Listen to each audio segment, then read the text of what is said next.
Je publie chez HD mon troisième livre, Le Monde selon Isidore. Il s'agit de l'histoire d'une cité de transit construite derrière le cimetière des Hauts-de-Chartres. Un acte manqué, un discours réussi, comme pourraient dire les psychanalystes.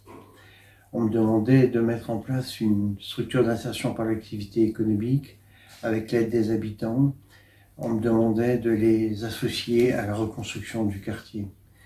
Effectivement, pour eux, très vite, ce qui est apparu, c'est que le balayeur du cimetière des Hauts-de-Chartres, cet artiste singulier, cet homme qui ramassait des morceaux d'assiette dans sa brouette et couvrait sa maison, était une sorte d'architecte singulier. Un artiste, certes, on l'a baptisé Picassiette. Il se prenait pour un Picasso d'assiette, disaient certains, avec dérision. La plupart des habitants, comme lui, se sentaient exclus. Ils se sentaient écartés de leur propre existence. Ils voulaient participer à la reconstruction du quartier. Cette régie de quartier était un outil, un moyen pour le faire. La mosaïque, celle que nous montrait Raymond Isidore, était un outil, un moyen pour y parvenir. Nous avons réalisé quantité de mosaïques. Nous avons aussi très vite organisé les rencontres internationales de mosaïques, associé les artistes italiens de Ravenne. 15 nations ont participé aux premières rencontres internationales de mosaïques en 1996.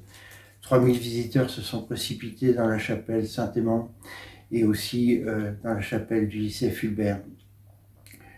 Cette opération est une opération qu'on pourrait considérer comme réussie et qui donne cette idée qu'il faut s'intéresser certes au quartier, mais comprendre aussi que c'est une partie d'un tout, et que si un quartier ne va pas bien, c'est peut-être aussi parce qu'un ensemble plus général, plus grand, ne va pas très bien.